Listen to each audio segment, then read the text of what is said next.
भर्गो देवस्य धीमहि धियो यो नः प्रचोदयात्। ॐ भूर्भुवः स्वः तत्सवितुर्वरेण्यं भर्गो देवस्य धीमहि धियो यो नः प्रचोदयात्। महावरुणेन्द्ररुद्रमरुतः स्तन्वन्ति दिव्यैस्तवैः वैदैः साङ्गपदक्रमोपनिषदैः गायन्ति यं सामगाः ध्यानावस्थिततद्गतेन मनसा पश्यन्ति यं योगिनः यस्यान्तं न विदुःसरासुरगणाः देवाय तस्मै नमः।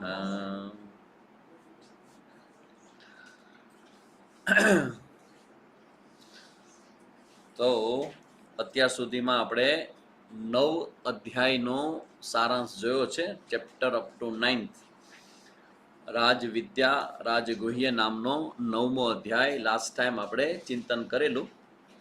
અને ભગવદ્ ગીતાની અંદર જ્યારે તમે એસન્સ રૂપે જ્યારે ભગવદ્ ગીતાને જુઓ ને ત્યારે તમારી અંદર જિજ્ઞાસા જાગે કે આ ભગવદ્ ગીતાના સબ્જેક્ટ મેટરની અંદર શું શું રહેલું છે.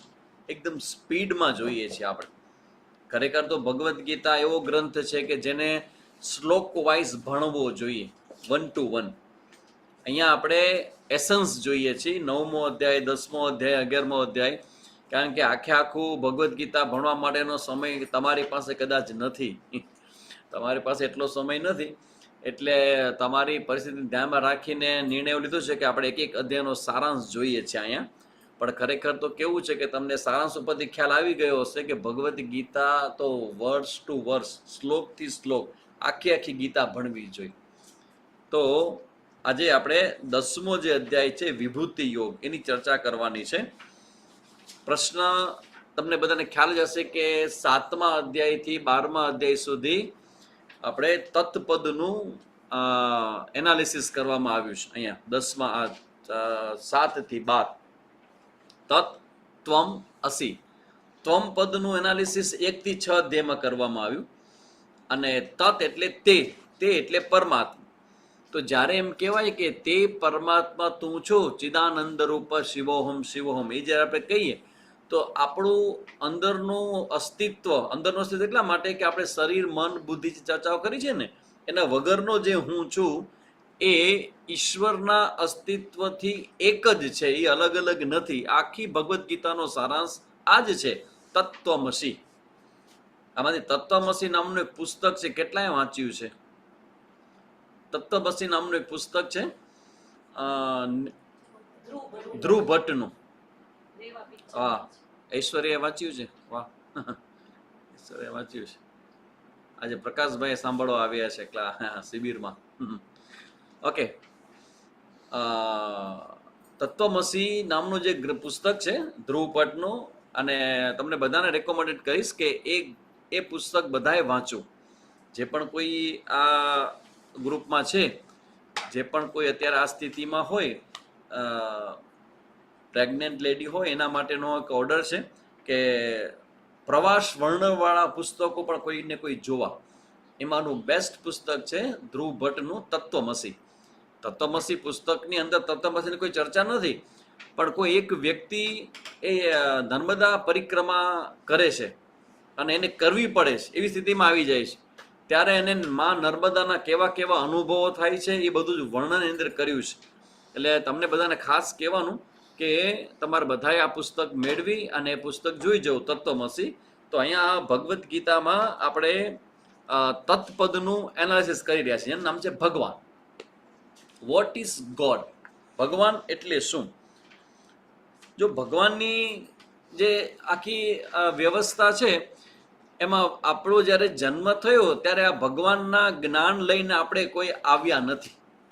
ખાસ કરીને ફરી યાદ કરી દઉં કે જે પોતાનો સ્ક્રીન ઓન કરી શકતા હોય એ બધા સ્ક્રીન ઓન કરીને જ બેસે તો પ્રશ્નોત્તરીમાં ને થોડીક અનુકૂળતા આવશે. તો અને તમારું પણ જાગૃતિ કદાચ વધી જશે, કારણ કે તમને ખ્યાલ હશે કે સ્વામીજી પણ અત્યારે જોવે છે, તો તમારી એલર્ટનેસ પણ વધશે. મોટે ભાગે એમાં ઝૂમમાં બધા કેવું થતું હોય કે બધા ઝૂમમાં વિડીયો બધા બંધ રાખે, એટલે મને એક વક્તા તરીકે હંમેશા મને અપેક્ષા એવી હોય કે મારો શ્રોતા હોય એને જોઈને મારે બોલવાનું હોય, તો એ વધુ સારું રહેશે. તો ભગવાન ઉપરના વિચાર ઉપર જ્યારે જવું હોય તો એક સિદ્ધાંત છે સાયન્સનો કે કાર્ય અને કારણ, કોઝ એન્ડ ઇફેક્ટ. હવે જ્યારે તમે કોઈ કાર્ય જુઓ ને, કે કાર્ય દેખાય અને કારણ દેખાય નહીં.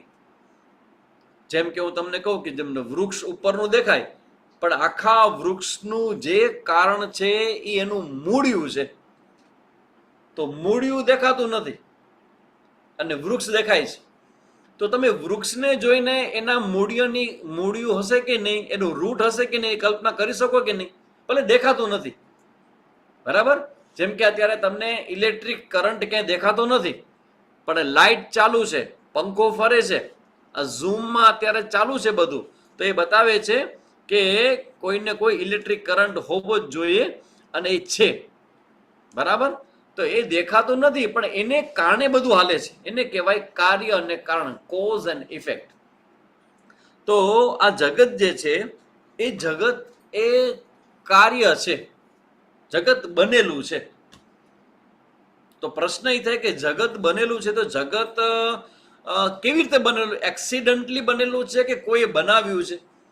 તો કે જગતમાં જો વ્યવસ્થા જોવા મળે તો ખબર પડે કે કોઈએ બુદ્ધિપૂર્વક એને બનાવેલું છે.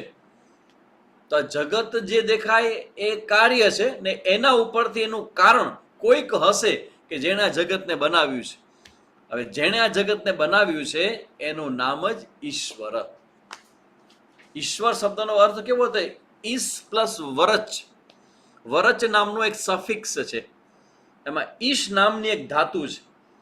એમાં તમે ઈશ ધાતુ લખો ને તો છેલ્લો શબ્દ હોય ને અક્ષર એ ખોડો આવે, ટાંગો તૂટેલો આવે એનો. તો ઈશ પ્લસ વરચ. ઈશ એટલે નિયંત્રણ કરવું તે, અને વરચ એટલે એ જેનો સ્વભાવ છે તે. તો નિયંત્રણ કરવાનો જેનો સ્વભાવ છે એનું નામ છે ઈશ્વર. તો ઈશ્વરનો શું સ્વભાવ છે?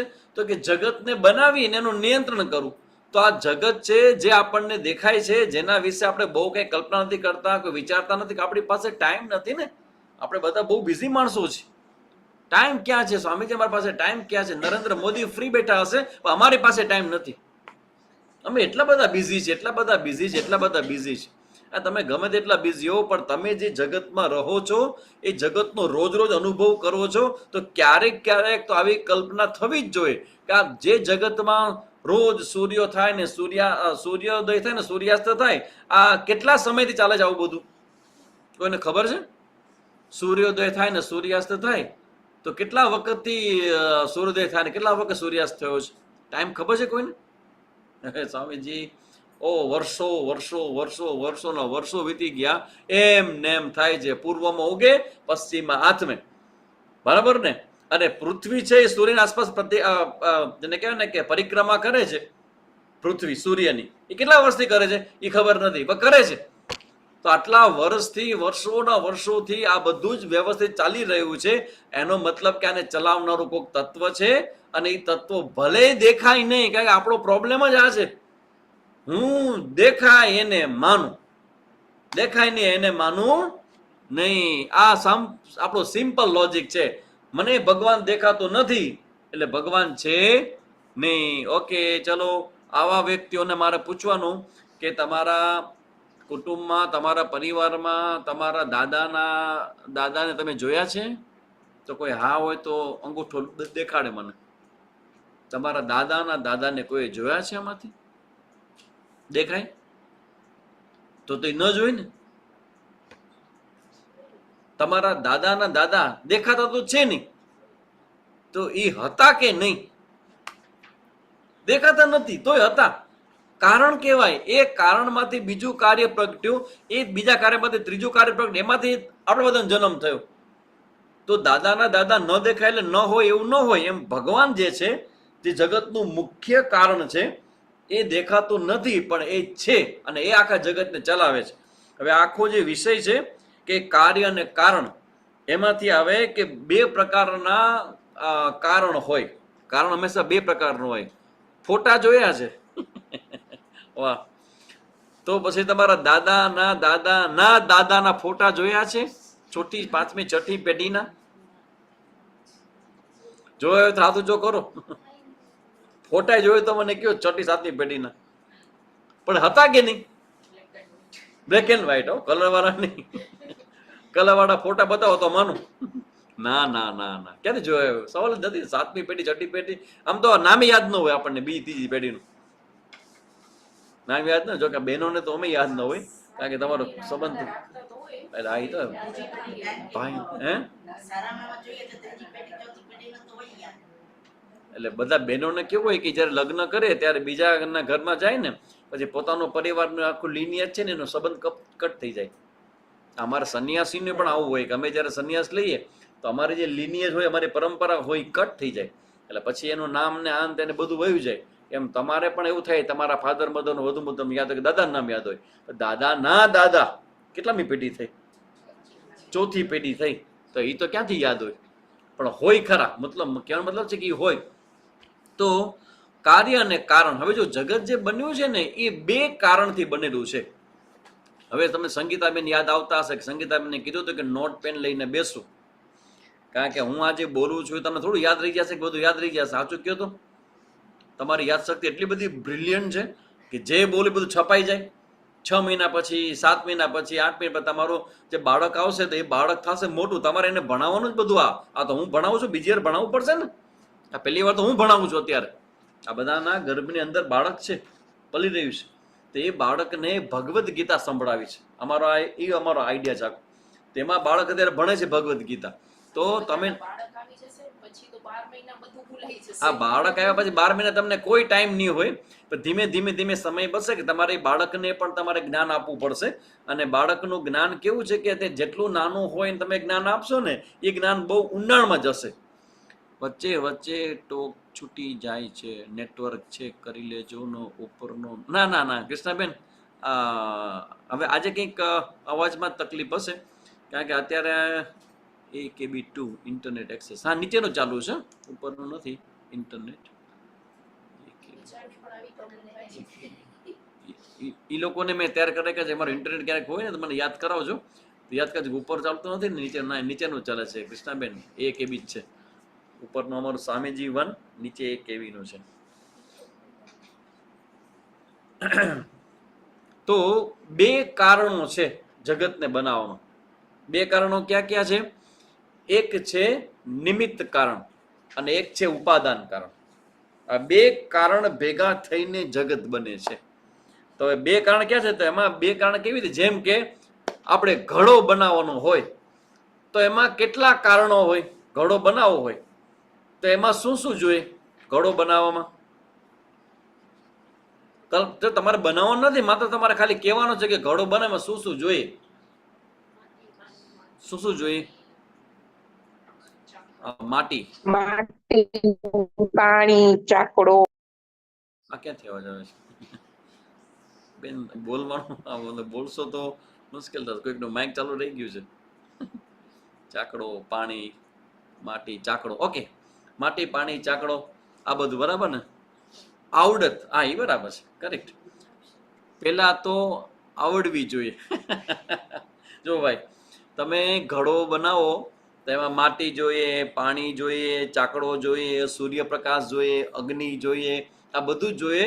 અને હારે હારે બનાવનારો કુંભાર પણ જોઈએ. બરાબર, વેરી ગુડ. કુંભાર પણ જોઈએ. તો હવે જો આમાં બાકીની બધી વસ્તુ નિર્જીવ છે. આ પાણી છે, ચાકડો છે, માટી છે, પણ એમાં જે કુંભાર છે ને એ ચેતન છે. એટલે એક ચેતન અને એક જળ, આવી બે કારણોથી ભેગા થઈને જગત બને. જળ અને ચેતન.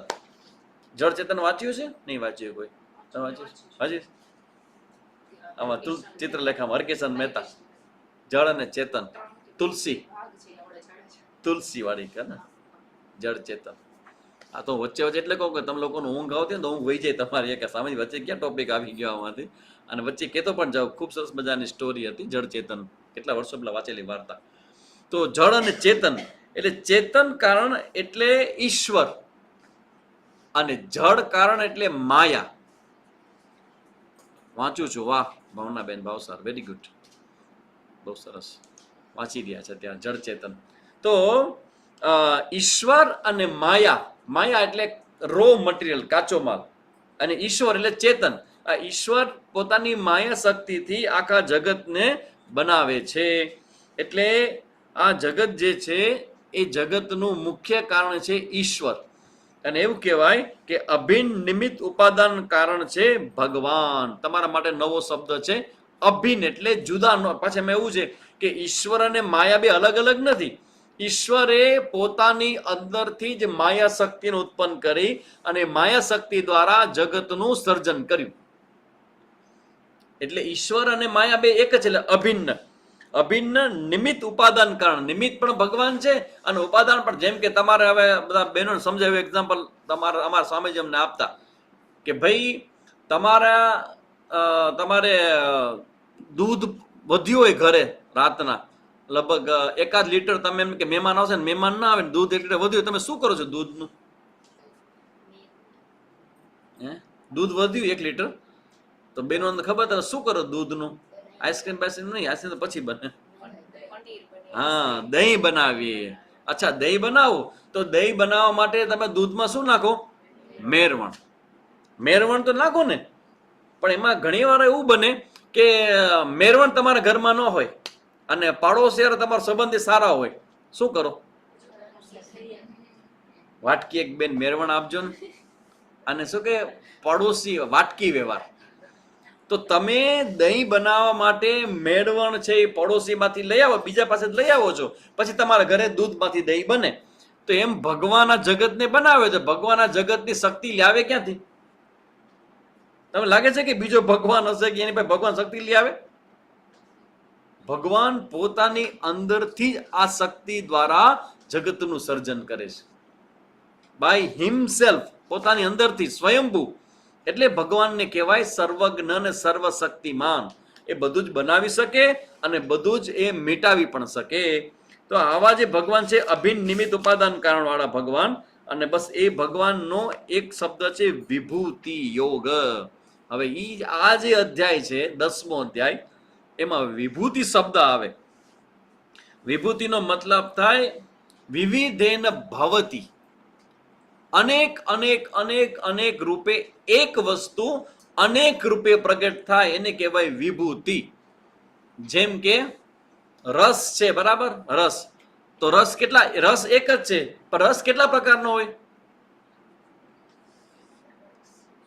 ખાટો, ખારો, તીખો, તુરો, મીઠો અને કડવો. વાહ મયુરીબેન, 6 ધડાક કે લખે કોણ? આંકડો કરી દો, 6 રસ. તો 6 રસ જે છે એ રસના 6 પ્રકાર થયા.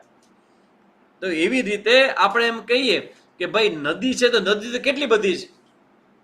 તો એક જ નામ નદી, પણ એમાં કેટલી બધી નદીઓ આવી જાય એક નદીની અંદર. જેમ કે પર્વત કહું તો એક પર્વતમાં કેટલા બધા પર્વતો આવી જાય. એવી રીતે મનુષ્ય કહું તો એક મનુષ્ય અંદર કેટલા બધા મનુષ્ય આવી જાય. હવે જે આખું ગ્રુપ બને ને, એ ગ્રુપની અંદર જે સર્વશ્રેષ્ઠ છે ને એ ભગવાન કે મારી વિભૂતિ છે. વિભૂતિ એટલે જે ગ્રુપ હોય, ગ્રુપ એમાં જે શ્રેષ્ઠ હોય એ હું છું. ભગવાન શું કામ આવું કહે છે? કેમ કે એટલા માટે કે જો આમાં આવું છે કે ભગવાનના દર્શન કરવા, ભગવાનમાં ધ્યાન એકાગ્ર કરવું, એ બધી ભગવાન ક્યાં રહે છે? હલો, ભગવાન ક્યાં રહે છે? Email address, Gmail address, postal address, ભગવાન ક્યાં રહે છે? આપણી અંદર. અચ્છા, આપણી અંદર ભગવાન રહે તો આપણી બહાર આ બધી જગ્યાએ કોણ છે? અત્ર તત્ર સર્વત્ર. હા, અત્ર તત્ર સર્વત્ર. Very good. બધી જ જગ્યાએ ભગવાન રહે છે. તો શું અત્ર તત્ર સર્વત્ર. ઓકે, બધી જગ્યાએ ભગવાન છે, તો શું આપણે બધી જગ્યાએ ભગવાનને જોઈ શકીએ છીએ? દરેક જીવમાં તમે જે લખો છો ને બહુ સાચું લખો છો. હમણાં કોપી કરી લેશો ને લખીને પછી, અને પછી તમે કોઈ વખત ઝઘડો કરશો ને તો પછી હું આવીશ કહું, બેન તમે કીધું હતું કે બધી જગ્યાએ ભગવાન છે, તો આ રિક્ષાવાળામાં ભગવાન છે કે નહીં, આ શાકવાળામાં ભગવાન છે કે નહીં? તમે ઝઘડો કરો છો. આ ગેસનો બાટલો મૂકવા આવ્યો, બિચારો 5 રૂપિયા વધારે લઈ ગયો, તો શું થઈ ગયું? એનામાં ભગવાન નથી? જો ભગવાન બધી જગ્યાએ છે, પણ બધી જગ્યાએ રહેલા ભગવાનને આપણે વ્યવહારમાં જોઈ શકતા નથી, તો શું કરાય? અંતઃકરણ તો શુદ્ધિ જોઈએ ના, કારણ કે દિવ્ય દ્રષ્ટિ નથી. છે ને, જોઈ લ્યો અમારા શ્રોતા કેવા બ્રિલિયન્ટ છે, બધા હોશિયાર છે ખરેખર.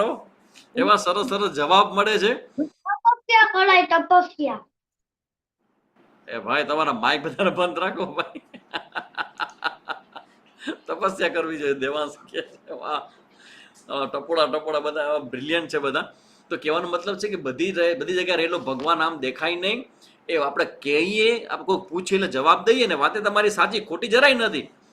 તમે બધાને મ્યુટ કરી દો. ઓકે ઓકે, ચલો હું બધાને મ્યુટ કરી દઉં છું.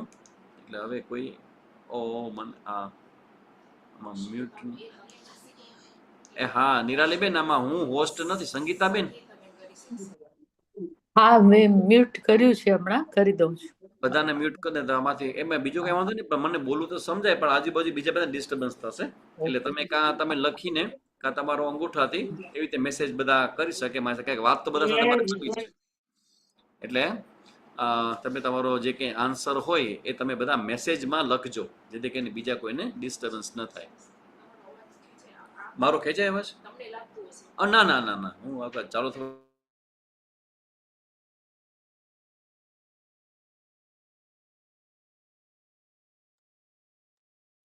Swamiji mike mute. વાહ, વેરી ગુડ. હવે તમે અનમ્યુટ કરો. મારું તો અનમ્યુટ જ. મેં કર્યું, અનમ્યુટ કર્યું. હા, હવે તમારી મળે કદાચ તમે અવાજ નહીં બોલી શકો. સંગીતાબેન તમે બધાને એક સાથે મ્યુટ કર્યા છે. તો મુદ્દો આખો ઈ છે. શું મુદ્દો છે? તમે આ બધા મને ભેગા થઈને બોલાવી દીધું આજે. શું ટોપિક મારો? હા, અત્ર તત્ર સર્વત્ર ભગવાન. જો આમાં એવું છે કે આજે છે ને, ઘણા જે લોકો હમણાં આવ્યા છે લોકોને ખ્યાલ નહીં હોય, પણ આજે આપણો જે ક્લાસ છે, હવે એવું છે કે અમારે આ શિબિર ચાલુ છે અત્યારે, ગ્રીષ્મ શિબિર, અને આ મોક્ષ માટેની શિબિર છે. આ શિબિર જે પેટર્ન કરે એ બધાનો એક સાથે સમૂહમાં હોલસેલમાં મોક્ષ થઈ જવાનો છે. એવી 10 દિવસની અમારી શિબિર ચાલે છે. પણ આ શિબિરની અંદર અમારો બપોરનો સબ્જેક્ટ મેટર છે ભગવદ્ ગીતાનો 14મો અધ્યાય શાંકર ભાષ્ય સાથે. પણ આજે જ્યારે આપણી મિટિંગ હોવાને કારણે એ બધા જ ક્લાસ અમે બંધ રાખ્યા છે.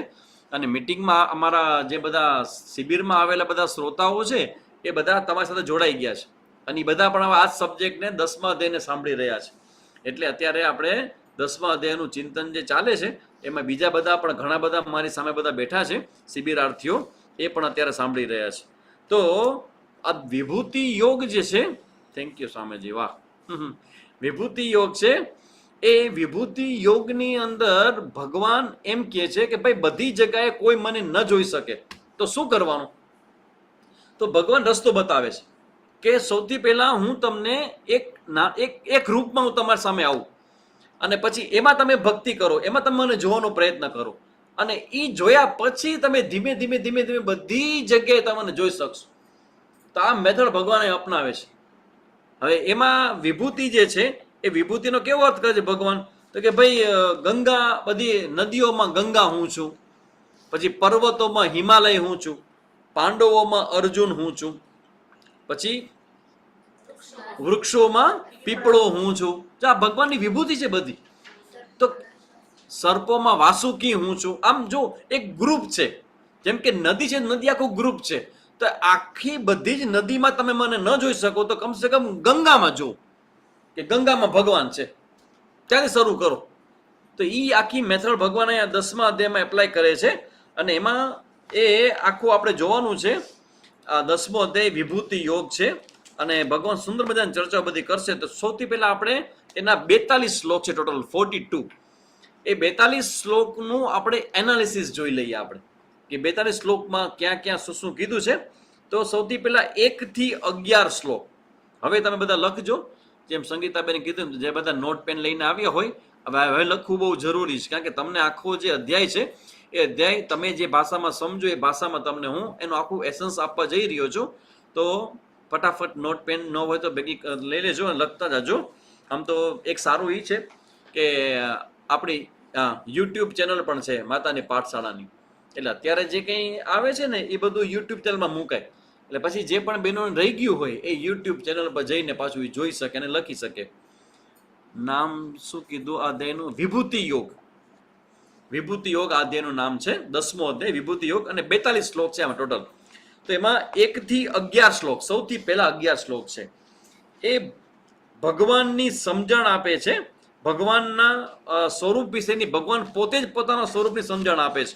અર્જુને કોઈ પ્રશ્ન નથી કર્યો, પણ ભગવાન પોતાના વિશે જ કહેવાની શરૂઆત કરે છે અને પોતાનામાંથી શું શું જન્મ્યું છે એ બધી ચર્ચા જે છે એ ભગવાન 1 થી 11 શ્લોકમાં કરે છે. ભગવાન પોતાના સ્વરૂપની ચર્ચા અને એનામાંથી શું શું જન્મ્યું છે એવી ચર્ચા 1 થી 11 શ્લોકમાં કરે છે. પછી 12 થી 18 એમાં અર્જુનની માંગણી છે. અર્જુન કંઈક માંગે છે ભગવાન પાસે. 12 થી 18 શું શું માંગણી છે? તો કે વિશ્વરૂપ દર્શન, વિશ્વરૂપ ઈશ્વર અને અનેક રૂપ ઈશ્વર.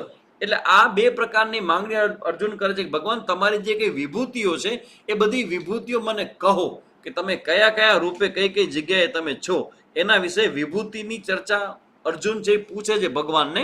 એટલે અર્જુનનો પ્રશ્ન છે 12 થી 18 શ્લોક સુધી, જેમાં ભગવાનની પ્રશંસા પણ છે અર્જુન કરે છે, અને પછી અર્જુન કહે છે કે તમારી કઈ કઈ જગ્યાએ તમારી વિભૂતિ એના મને દર્શન કરાવો. પછી 19 થી 41 શ્લોક ઈશ્વરની વિભૂતિની ચર્ચા ભગવાન કરે છે. આઈ થિંક આ છાયાબેન કીધેલું છે, કોઈ લખેલું હોય તો. ટોટલ વિભૂતિ કેટલી છે ખબર છે? 10મા અધ્યાયમાં ભગવાને ગણાવેલી એની વિભૂતિની સંખ્યા લગભગ 108 છે. આમાં મેં લખેલું છે, તમે પણ જરા હવે તમે તો જો જ્યારે તમને સમય મળે તો જરા જોજો 10મા અધ્યાયમાં ભગવાને પોતાની કેટલી વિભૂતિ ગણાવી છે. આ ઈ પ્રશ્ન જાણવા માટે તમે મહેરબાની કરીને ગૂગલ ન કરજો. હો, જો બધું જ ગૂગલ કરશો તો પછી ગૂગલને જ્ઞાન થઈ જશે ગીતાજી, તમને જ્ઞાન નહીં થાય. પછી તમને જ્ઞાન જોતું હોય તો તમારે ગીતાજી ખોલવા પડે, 10મો અધ્યાય ખોલવો પડે, એમાં જોવું પડે કે ભગવાનનો કેટલી જગ્યાએ વિભૂતિ ગણવામાં આવી છે. તો 108 જેટલી વિભૂતિ છે, એ લગભગ 108 જેટલી વિભૂતિ આ 10મા અધ્યાયમાં ભગવાને ગણાવી છે. હવે આપણે શ્લોક વાઇઝ જઈએ. આ તો એસન્સ થયો 42 શ્લોકોનો. શ્લોક વાઇઝ જવું હોય એક એક શ્લોકની અંદર શું શું કીધું છે. તો શરૂઆતના જે 3 શ્લોક છે એમાં ભગવાનના સ્વરૂપ વિશેની ચર્ચા કરવામાં આવી છે અને એનું ફળ શું મળે, ભગવાનને જાણો તમે, તેનું ફળ શું મળે એની ચર્ચા ભગવાન પોતે જ 1 થી 3 શ્લોકની અંદર એની ચર્ચા કરી છે. 4, 5 અને 6 એમાં ભગવાનમાંથી બધું ઉત્પન્ન થયું, એને કહેવાય યુનિવર્સલ ઓર્ડર. ORDER, order. ભગવાનમાંથી શું શું ઉત્પન્ન થયું એની બધી ચર્ચા 4, 5 અને 6 શ્લોકમાં છે. પછી 7 અને 8માં કંઈક સામાન્ય બીજી ચર્ચા હશે. પછી 9, 10 અને 11 સતત ભગવાનને જે ભજે તેને ભગવાન શું આપે. તમે લોકો ઝૂમની અંદર રોજ આવી રીતે 4 થી 5 બેસો તો તમને કંઈક જાણવા મળે, બરાબર ને? પછી તમે ભોજન કરવા બેસો તો ભોજન તમે કરો તો તમારા પેટનો ખાડો જે પૂરાય, તમારી જે ભૂખ છે એમાં તમે મુક્ત થાવ. તો એવી રીતે ભગવાનને તમે જાણો, યોગ અને ક્ષેમ. હા, એમાં એવું છે કે ભગવાન છે ને એ અલગ અલગ સમયે અલગ અલગ પોતે જે ગિફ્ટ આપે છે ને ચર્ચા કરે છે. આ યોગ અને ક્ષેમ છે ને એ આગળ ભગવાન કહીને આવ્યા ને હવે અહીંયા ભગવાન કંઈક જુદું આપશે. એ તમને ખબર છે, કલ્પના છે કે ભગવાન મળે તો શું મળે? ભગવાન મળે તો શું મળે? ભગવાન પોતે કહેશે કે જે વ્યક્તિ મારું ભજન કરે એને આમ જોઈએ ને તો જે ભગવાનને, હા, મુક્તિ, ભગવાનનું ભજન કરનારને ભગવાન મળે. એટલે મારો કહેવાનો મતલબ એ છે કે વાય આર યુ હિયર, આજે મેં તમને બધાને પ્રશ્ન કેટલા વખત પહેલા પૂછ્યો, વારંવાર પૂછ્યો છે. Why are you here? તમારો જન્મ મનુષ્ય તરીકે શું કામ થયો? What is the reason? તમે કંઈક સ્પેશિયલ છો, અને સ્પેશિયલ તેવો જ કહેવાઓ કે તમને સ્પેશિયલ લક્ષ્ય ભગવાન આપીને મોકલ્યા હોય. જીવનનું લક્ષ્ય છે ભગવાનનું કામ કરવા માટે. હા, ભગવાનનું કામ કરો ને તો તમારું હૃદય શુદ્ધ થાય, પણ એ એક સાધન છે, એના પછી પણ આગળ કંઈક છે. તો તમે ભૂલી ગયા છો. તમે અહીંયા આવ્યા છો નરમાંથી નારાયણ બનવા. હા, વેરી ગુડ જાગૃતિબેન. નરમાંથી નારાયણ બનવા, ઈશ્વર બનવા માટે. તમે જે કંઈ કરો એમાં મને કોઈ વાંધો નહીં, તમે જે કરો છો બધું કરતા રહો, પણ યાદ રાખજો કે તમે જે કરો છો એ કરવા નથી આવ્યા. That's all. આ તો કરવું પડે, તમારું જીવન ચલાવવા માટે છે, પણ તમે આના માટે નથી આવ્યા. તમે આવ્યા છો ભગવાનને ઓળખવા માટે, ભગવાનને જાણવા માટે. અને તમે જો ધારો તો, ઇફ યુ વોન્ટ, તમે ભગવાનની પ્રાપ્તિ આ જન્મમાં કરી શકો છો. શંકા ન રાખજો. એના માટે જ ભગવાને શરીર આપ્યું છે, એના માટે સમય આપ્યો છે, અને એના માટે જ ભગવાને નરમાંથી નારાયણ અને નારીમાંથી લક્ષ્મી બનવા. મયુરીબેનને લક્ષ્મીજીનું ક્યાંથી સ્ફૂર્ણા થઈ? સાચી વાત છે. એટલે ટૂંકમાં ઈશ્વરીય શક્તિ, કારણ કે તમે નરમાંથી નારાયણ કયો, તમે બધા નારીઓ છીએ, તો ભાઈ અમારે શું કરવાનું? અમે શેના માટે આવ્યા છીએ? વાત તો સાચી છે. અમે બધા ભગવાનની પ્રાપ્તિ માટે આવ્યા છે ને. નર, નારાયણ અને લક્ષ્મી. લક્ષ્મી નારાયણ ભગવાન કી જય. લક્ષ્મીનારાયણ ભગવાન કરવા પડે, પડેલો બધા જ્યાં જાઓ પ્રોગ્રામમાં, ત્યાં લક્ષ્મીનારાયણ ભગવાનનું જે કાર કરે, કારણ કે એ લોકોને ઈષ્ટ દેવતા છે. તો લક્ષ્મી અને નારાયણ છે, both are not different, both are the identical. બંને એક જ છે. જે નારાયણ છે એ જ નારાયણ લક્ષ્મી રૂપી શક્તિ વાળા છે, એટલે લક્ષ્મી નારાયણ કહીએ આપણે. તો લક્ષ્મીજી પણ ભગવાન અને નારાયણ પણ ભગવાન. તો એ ભગવાનને ઓળખવા માટે, એટલે ભગવાન તમને શું આપે એ હવે જ્યારે ભગવાન કહેશે ત્યારે તમને કહીશ 9, 10 અને 11માં શ્લોકમાં. હમણાં હું નહીં કહું શું આપશે. જો તમને બધાને ભાગ મળવાનો છે, પણ એ જ્યારે હું આમ હજી તો ટાઈમ છે હજી, તો 9, 10 અને 11મો શ્લોક ત્યારે તમને હું આપીશ ભાગ. છોકરાને કેવું હોય કે ભાગ આપશે, કોઈક બહાર જાય ને તો કે તારા માટે શું લઈ આવતો, કે મારા માટે ભાગ લઈ આવજો. ખબર નહીં કચ્છમાં બોલે જાવ ભાગ લેવા, ભાભ. કચ્છમાં ભાભ કહે, અને સૌરાષ્ટ્ર અને ત્યાં આથી ગુજરાતમાં પણ ભાગ કહેતા હશે. ભાગ લઈ આવજો કરે કે ને, મારા માટે કંઈક ભાગ લઈ આવજો. હા, અમારે ગામડે બોલે છે. હા નિરાલીબેન, કરેક્ટ, ભાગ લઈ આવજો. તો આ ભાગ હું તમને આપીશ આજે 9મા, 10મા અને 11મા શ્લોકમાં. ભગવાન કંઈક તમને કહેશે, હું શું આપીશ? આ તો ભગવાન જે આપવાના છે ને એ ન્યૂઝ તમને આપીશ. તમને બધા સમાચાર મળશે કે અરે વાહ, ભગવાન આવું દે છે, તો પછી ભગવાનની ભક્તિ તો કરવી ખપે, કરવી જોઈએ. ચાલો હવે આગળ વધીએ આપણે. પછી 12 થી 15 આ 4 શ્લોકમાં શું છે? તો ભગવાનની દરેક વાત અર્જુન સ્વીકારે છે અને પ્રાર્થના રૂપે પ્રશંસા કરે છે. ભગવાનની જેટલી પણ વાતો છે એ અર્જુન એક્સેપ્ટ કરે છે, અને પછી પ્રાર્થના કરે છે ભગવાનને. શેની પ્રાર્થના છે? વિભૂતિના દર્શન કરવાની પ્રાર્થના. એ બધી હશે આમાં. પછી 16, 17 અને 18 આ 3 શ્લોકમાં વિભૂતિ દર્શનની માંગણી. હા, જો આવી ને માંગણી. અને ક્યાં ક્યાં ભાવથી ભગવાનનું ભજન કરવું હોય, તો મારે કયા ભાવથી ભગવાનનું ભજન કરવું, એવો અર્જુન પ્રશ્ન કરે છે. કે ભગવાન હું તમારા સાથે કયા ભાવથી જોડાવું? મિત્રના ભાવથી જોડાવું કે બીજા કોઈ ભાવ જોડાવો? કયા ભાવ તમારા સાથે જોડાવો? એવી ચર્ચા અર્જુન કરે છે 16, 17, 18મા શ્લોકમાં. પછી 19મા શ્લોકમાં વિભૂતિનો અંત જ નથી અને મુખ્ય વિભૂતિનું વર્ણન કરીશ એવી ભગવાન પ્રતિજ્ઞા કરે છે 19મા શ્લોકમાં. અને પછી 20 થી 39 સુધીમાં વિભૂતિઓનું વર્ણન ભગવાન કરે છે. તો આખું એસન્સ થયો આ વિભૂતિ યોગનું. હવે આપણે આટલા સુધીમાં આખા અધ્યાયનું એસન્સ સાંભળ્યું. હવે આપણે શ્લોક વાઇઝ પણ જોઈ લે, કોઈ એવો મુદ્દો હોય મહત્વનો એ મિસ આઉટ ન થઈ જાય. એટલે શ્રી ભગવાન ઉવાચ, 10મા અધ્યાયની શરૂઆત છે, ત્યાં ભગવાન પોતે જ બોલે છે. શ્રી ભગવાન ઉવાચ, હે મહાબાહુ, ફરીથી મારું શ્રેષ્ઠ વચન તું સાંભળ. શૃણુ મે પરમમ વચ યત્તેહમ પ્રિયમાણાય વક્ષ્યામિ હિત કામ્યયા. મારા વચનના શ્રવણથી પ્રસન્ન થઈ રહેલાના હિતની કામનાથી હું તને કહીશ. તને એટલે કે અર્જુન, તું મારા વચનથી પ્રસન્ન થાસ તો તારા હિતની કામના શું કામ ભગવાન કહે છે? અર્જુનને પૂછ્યો નથી અને ભગવાન સામેથી બોલે છે, મારી વિભૂતિ જોતો. અને આ એવી વિભૂતિ છે કે ઋષિ મુનિઓને પણ ખબર ન હોય, દેવી દેવતાને પણ ખબર ન હોય, ભગવાન કહે તો જ ખબર પડે એવી ભગવાનની વિભૂતિ છે. ભગવાન પોતે કહે છે અહીંયા કે હે અર્જુન, મારી આ જે બધી વિભૂતિ છે ને એ કોઈને જ ખબર નથી. નો બડી નોસ. મારી એટલી બધી મોટી મોટી બધી વિભૂતિઓ છે. અને ન મેં વિદુ સુરગણાહા, એના પછીના શ્લોકમાં જ કહે છે કે મારી ઉત્પત્તિને દેવગણો પણ જાણતા નથી, બીજા કોઈ મહર્ષિ પણ જાણતા નથી. એટલે હું તને ટોપ સિક્રેટ કહું છું. અને અર્જુનને જે કીધું એ બધું જ વેદ વ્યાસજીએ રેકોર્ડ કરી લીધું. અને એ રેકોર્ડ કરેલું, વિચાર કરો આપણા પર કેટલી મોટી કૃપા છે ભગવાન વેદ વ્યાસજીની, કે એણે ભગવાન અને અર્જુનનો સંવાદ છે એ સંવાદને આખો સંવાદને રેકોર્ડ કરી મહાભારત નામના ગ્રંથમાં મૂક્યો. અને એમાંથી આ ગીતા પ્રેસ ગોરખપુર વાળાએ ભગવદ્ ગીતાના ગ્રંથો બહાર પાડ્યા.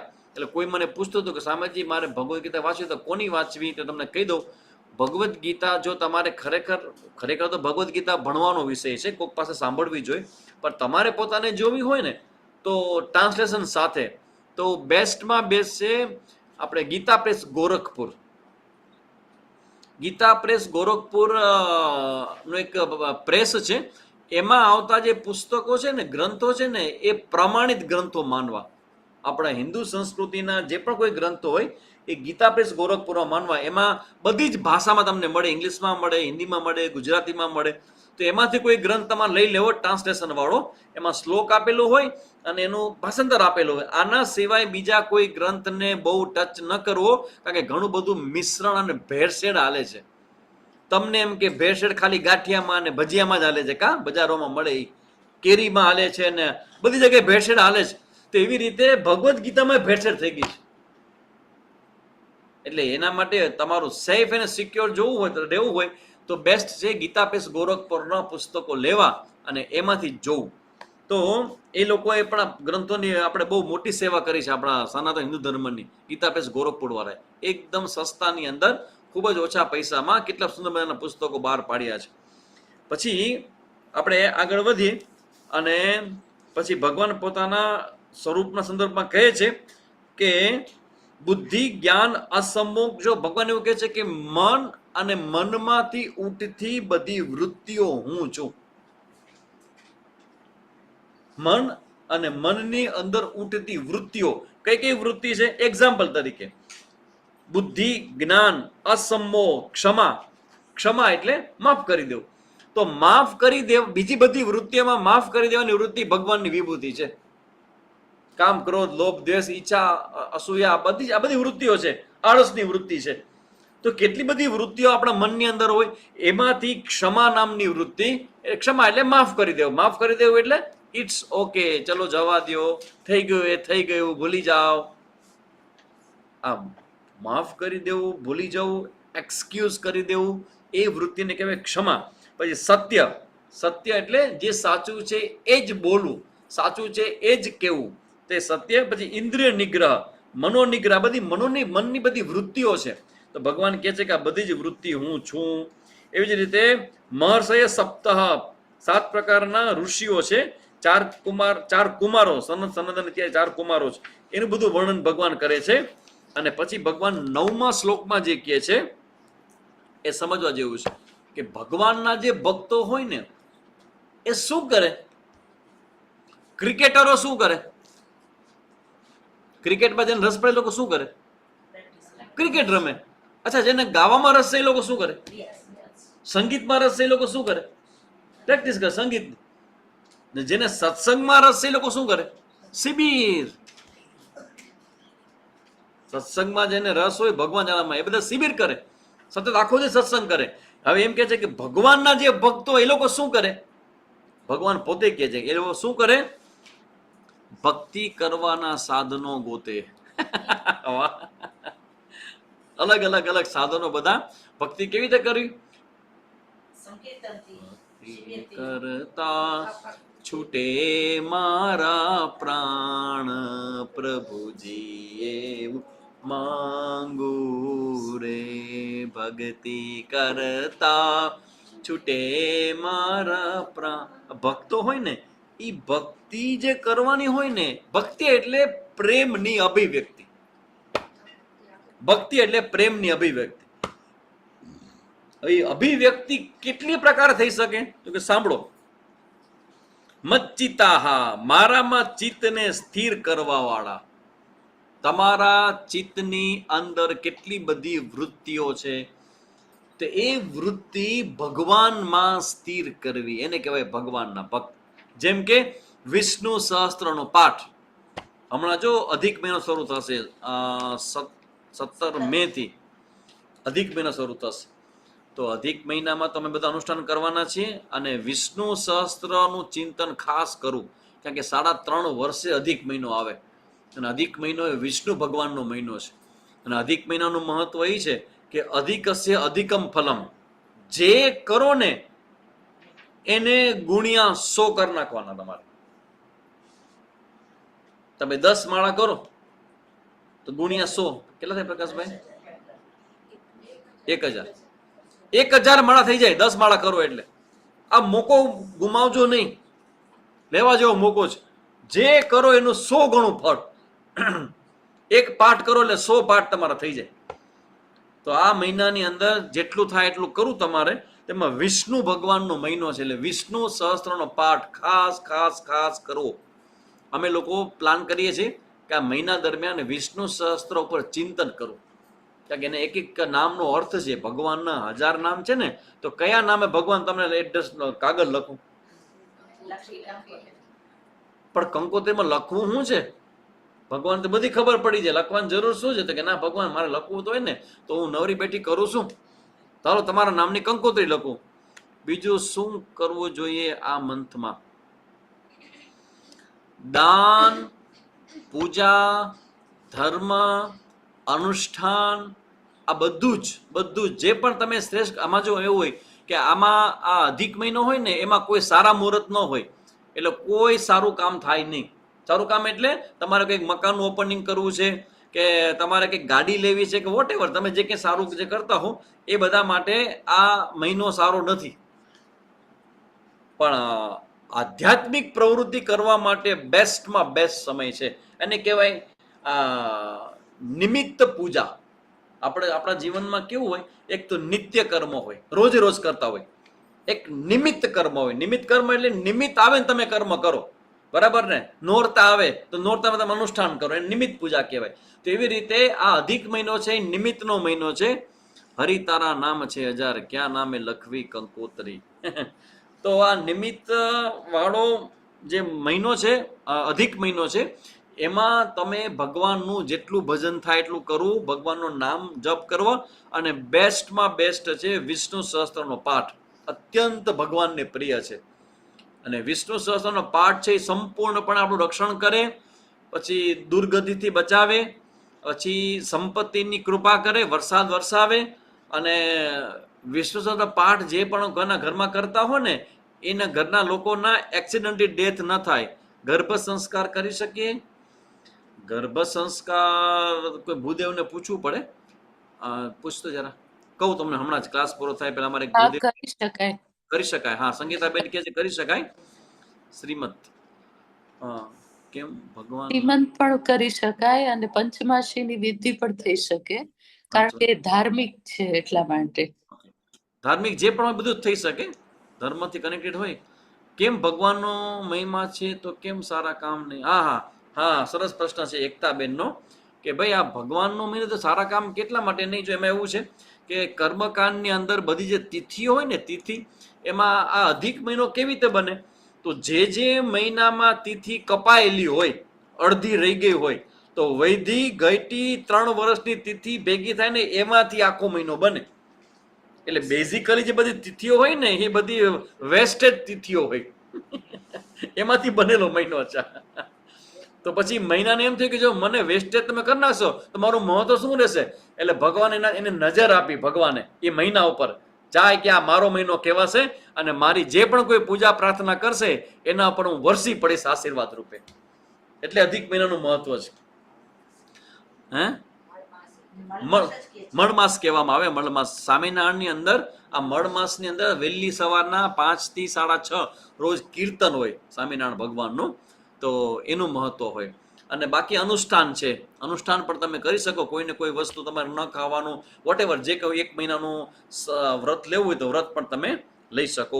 ગાયત્રી મંત્ર તમે કરતા જોશો, એમાં તો કોઈ સવાલ જ નથી. ગાયત્રી મંત્ર મિસ કરવાનો જ નથી.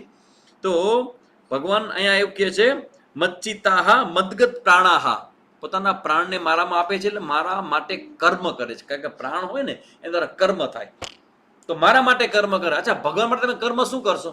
ચા બનાવશો, જમવાનું બનાવશો, કે ભગવાન માટે તમે શું સુગંધી કંઈક અતરબતર છાંટશો? શું કરશો ભગવાન માટે? શું કર્મ કરશો ભગવાન માટે? કર્મ શું કરશો તમે? હાલો, એમ નહીં તો પછી એમ કીધું કે મદગત પ્રાણાહા, એ પ્રાણ મને અર્પણ કરે છે, એટલે મેં કર્મ કરો ભગવાન માટે. ભાઈ તમે કર્મ ભગવાન માટે અર્પણ કરો છો એટલે સ્પેશિયલ પણ કર્મ કરી શકો, અને જે કરો છો એ બધું જ કર્મ ભક્તિ. Very good. કર્મ ભક્તિ એટલે શું? તો કે તમે ભગવાનની પૂજા કરો, 16 પૂજન. તો પૂજામાં તમારે કર્મ તો કરવું પડે કે નહીં? લાલાની સ્થાપના કરો તો ભગવાનને સ્નાન કરાવવું પડે. શું પાછું ગાવ ત્યારે? જમનાજી, હા, જમના જળમાં કેસર ઘોડી, સ્નાન કરાવું તને સામડા. જે ઈ જે તમે કરો ને એ થયું મદગત પ્રાણાહા, ભગવાનની ભક્તિ. ભગવાનને સ્નાન કરાવો, ભગવાનની આરતી કરો, ભગવાન માટે કંઈક લઈને આવો, ભગવાનને ચડાવો, ભગવાનને ભોગ ધરો. પછી તમે જે ભગવાનને સરસ રોજ રોજની માળા ભાવ ફેરી કરીને પુષ્પ દરિયામાં ભાવ ફેરી, હા ભાવ ફેરી પણ કરી શકાય. જે દાદાએ આપણે બધાને શબ્દ આપ્યો છે ભાવ ફેરી, એટલે ભગવાનના કે સારા કાર્યની પ્રચાર પ્રસાર કરો, ભાવ ફેરી કહેવાય. કોઈ પણ પ્રકારનું કર્મ તમે કરો, ભગવાન અર્પણ કરો. મદગત પ્રાણાહ બોધયંત પરસ્પરમ, એટલે કે જેવો પરસ્પર મારો બોધ કરે છે, એટલે મારી વાત પરસ્પર કરે છે મારા ભક્તો. અત્યારે આપણે શું કરીએ છીએ? બોધયંત પરસ્પરમ. પરસ્પરમ એટલે તમે તમારું જ્ઞાન મને આપો છો અને મારું જ્ઞાન હું તમને આપું છું. પરસ્પરમ બોધયંત. એવું થાય છે? એવું? હા, એવું થાય છે. હું પ્રશ્ન કરું, તમે જવાબ આપો છો, તો તમે જ્ઞાન જ આપો છો. તો ભગવાન કે મારા જે ભક્તો હોય એ બધા પરસ્પર એકબીજા સાથે મારી ચર્ચા કરે છે, અને નિત્ય મારી જ કથા. કથાયંત મામ નિત્ય, હંમેશા મારી જ કથા કરે. તમને ખબર છે અમે જો બધા બહેનો બેઠા હોય ને તો બહેનોમાં સત્સંગ થાય. હલો, આ બધા બહેનો બેઠા હોય સત્સંગ થાય?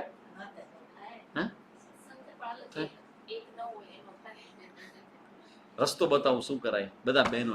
તમે બધા બહેનો છો, ન થાય ના પાડે.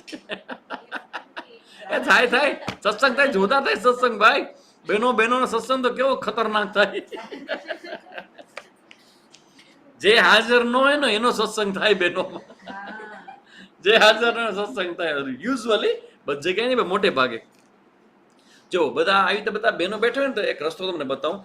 આવા ગ્રુપમાં તમે જાઓ તો એક આઈડિયો કરજો. જો બધાને એમ ના કે હે આવી બધી વાતો ન કરો, સામે ભગવાનનું નામ લ્યો, તો તમને પેલા સત્સંગ થાય પછી બીજી બધી વાતો થાય.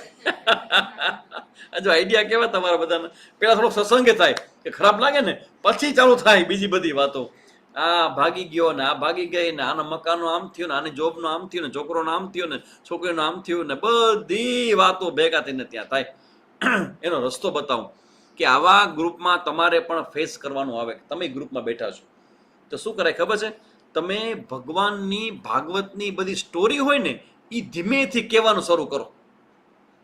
તમને ખબર છે આ સ્ટોરી એવી જોરદાર છે. કઈ સ્ટોરી? તો કે આ સ્ટોરી કે એમાં આવું થયું, પછી ભગવાનનો જન્મ થયો ને ત્યારે ભગવાન જ્યારે એના ભગવાનના પિતાજી ભગવાનને મૂકવા માટે ગયા જ્યારે વૃંદાવન, આપણે ત્યાં ગોકુળમાં, તો ઈ જે નાગ દેવતા છે ને ઈ કોણ હતું ખબર છે કોઈને? એમ કરીને તમે ધીમે ધીમે સ્ટોરી ચાલુ કરી દીધી. ભાગવતની સ્ટોરી, ભગવાનની સ્ટોરી, રામાયણની સ્ટોરી. આમ તમે એમ ન કહી તમે સત્સંગ કરાવો છો, પણ તમે આવી સ્ટોરી ચાલુ કરી દી. ડાયવર્ટ, ખબર જ ન પડે કે શું થઈ ગયું. થોડીક વારમાં તો આખું સત્સંગ. તો કાંઈ ન હોય ને, હું એક ભજન સંભળાવું અને ભજન ગાવાનું, અને થોડોક ભજનનો સારાંશ, થોડોક વધારે નહીં. મારી જેમ પ્રવચન કરવા ન બેસી જાજો તમે લોકો, બધા ભાગી જશે. થોડોક એસન્સ આપવાનું કે આ ભજન છે, એનો આ અર્થ છે. તો એને શું કહેવાય? કથયંતશ્ચ. એકબીજા જ્યારે પણ ભેગા થાવ ને ત્યારે હંમેશા ભગવાન કે મારો ભક્ત હંમેશા મારી કથા કરે, મારી વાતો કરે. તુષ્યંતી જે રમંતી ચ, સર્વદા સંતુષ્ટ રહે છે અને આનંદ મેળવે છે. 10મા શ્લોકમાં ભગવાન એક બહુ મોટો ઓર્ડર ઓપન અપ કરે છે, સિક્રેટ બતાવે છે. 10મા અધ્યાયના 10મા શ્લોકમાં શું સિક્રેટ છે? જે મારી ભક્તિ નિયમિત રીતે આવી રીતે કરે છે એને હું શું આપું છું? મેં તમને વાત કરી હતી, હું તમને કહીશ શું આપું છું. તેષામ સતતયુક્તાનામ ભજતામ પ્રીતિપૂર્વકમ. જે પ્રીતિપૂર્વક મારું ભજન કરે છે, દદામી અહમ દદામી, હું એને ગિફ્ટ કરું છું. શું ગિફ્ટ કરું છું? બુદ્ધિ યોગમ. એની બુદ્ધિમાં એક ક્લિક કરું છું, એક જ્ઞાન આપું છું. અને શેનું જ્ઞાન આપું છું? તમ તેન મામ ઉપયાંતિ તે, ને ઈ મારી દ્વારા દેવાયેલી બુદ્ધિના પ્રકાશથી, મારી બુદ્ધિ વાળી આંખોથી એ મારું દર્શન કરી શકે. બુદ્ધિ યોગ છે ને એ સ્પેશિયલ વિઝન છે. જો ભગવાન છે ને, આપણે આખો 10મો અધ્યાય છે ને એ વિભૂતિ યોગ એટલા માટે છે કે બધી જગ્યાએ ભગવાન ન દેખાતા, એક જગ્યાએ ભગવાન આપણે જોઈ દર્શન કરીએ. પણ એક જગ્યાએ રહેલા ભગવાનને જોવા માટે પણ દર્શન તો કરવા પડે ને. તો દર્શન કરવાનો દ્રષ્ટિ કોણ આપશે? એ દ્રષ્ટિ એટલે આ વિભૂતિ દદામી બુદ્ધિ યોગ. આ બુદ્ધિ યોગ એટલે વિઝન, અને એના દ્વારા તમને ભગવાન દેખાય. બાકી તમને મૂર્તિ દેખાય, દર્શન ન થાય. દર્શન તો ભગવાન ના થાય, મૂર્તિ તો જોવામાં આવે, આંખથી જોવામાં આવે. દર્શન તો મનથી થાય. તો એ ક્યાંથી થશે? ભગવાન દ્વારા દેવાયેલી બુદ્ધિ યોગ. એટલે તમને જે કોઈને ખબર નથી આ બુદ્ધિ યોગનો અર્થ શું થાય, બહુ સરસ મજાનો અર્થ થાય. બહુ ગુડ ન્યૂઝ છે તમારા બધા માટે. તમે બધા ભગવાનના કદાચ બહુ પ્રિય હશો, તો અત્યારે આ માતાની પાઠશાળામાં આ ગાયત્રી પરિવાર ચાલુ કરી છે, એમાં સ્વામીજી બેસીને તમને જે દર શુક્રવારે શનિવારે સત્સંગ કરાવે છે ને, એ બુદ્ધિ યોગ કહેવાય. જ્ઞાન. તો જ્ઞાન તમે ખાલી બેસો એટલે ન થઈ જાય.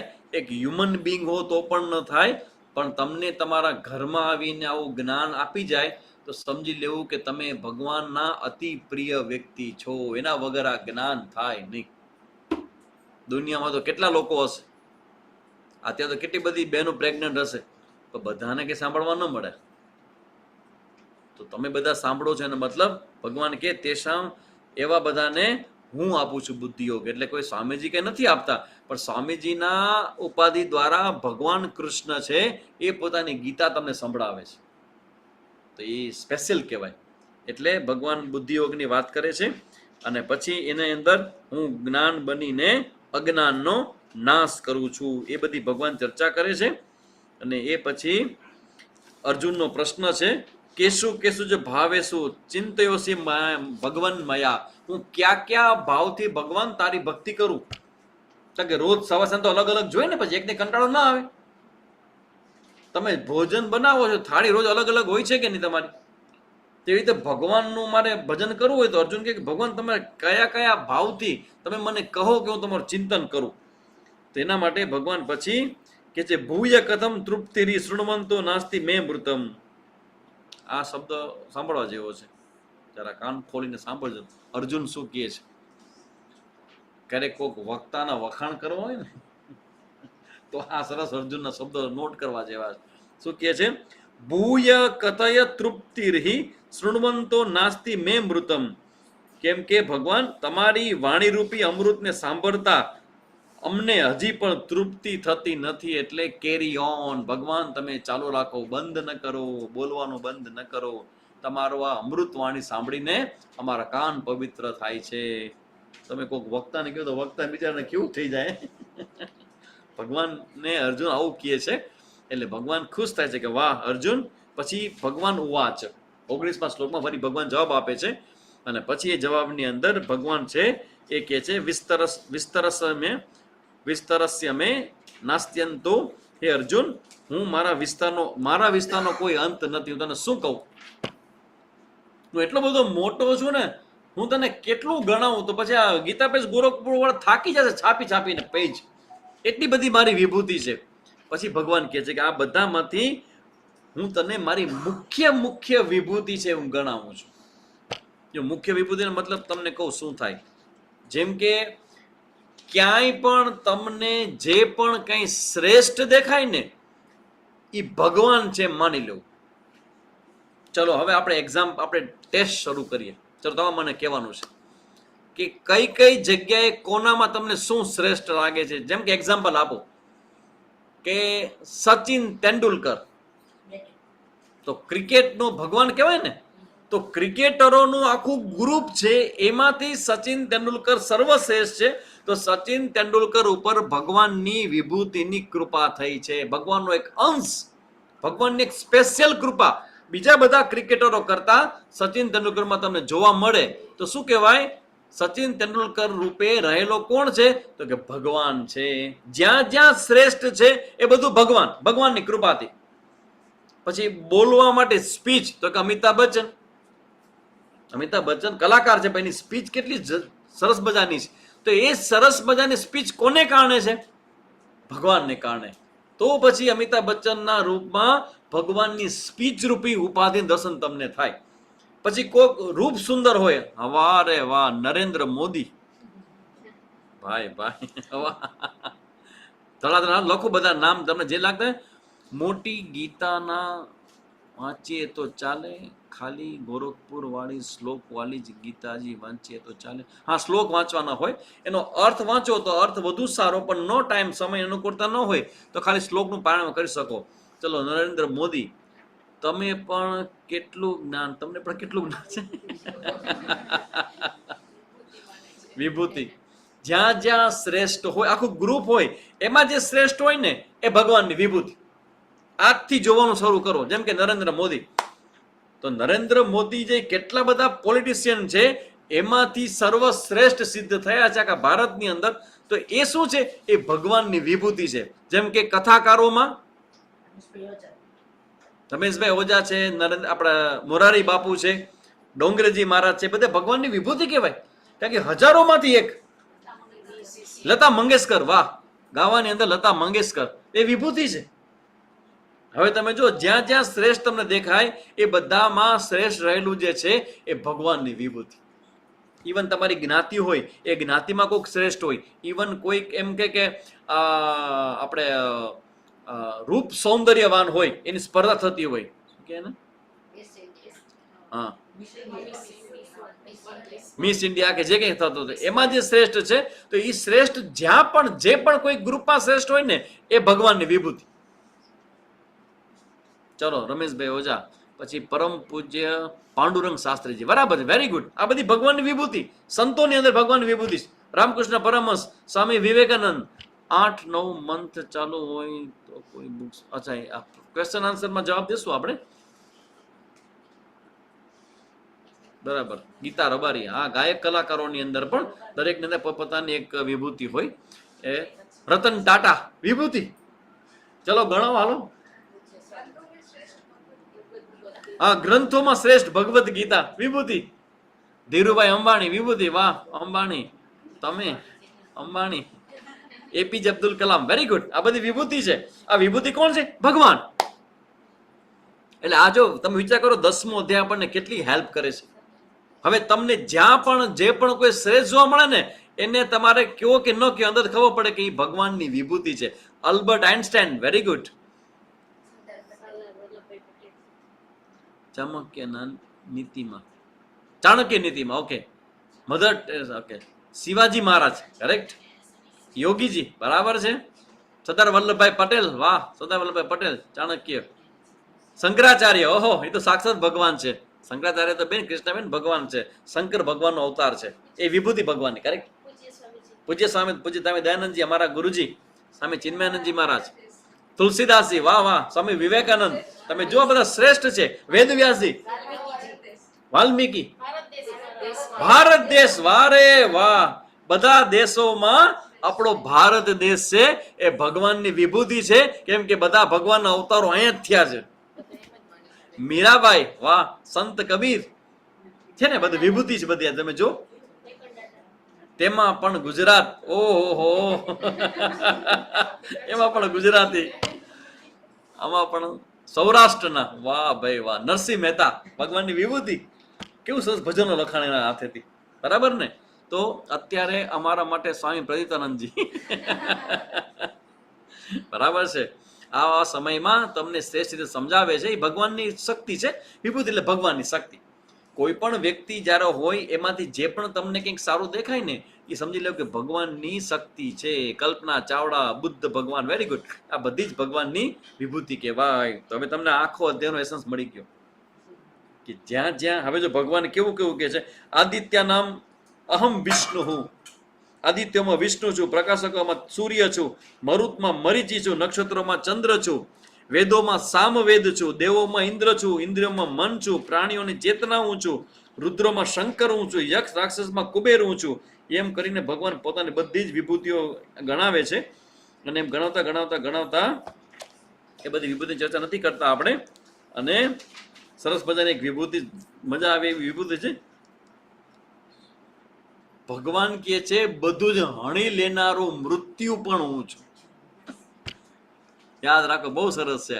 આર્યભટ્ટ, સરદાર વલ્લભભાઈ પટેલ, ગાંધીજી, આ બધા જ કહે છે કે બધું હરી લેનાર મૃત્યુ અને ભવિષ્યમાં થનાર ઉત્કર્ષનું કારણ હું છું. સ્ત્રીઓમાં કીર્તિ, શ્રી, વાણી, સ્મૃતિ, મેધા, ધીરજ અને ક્ષમા હું છું. સ્ત્રીલિંગ.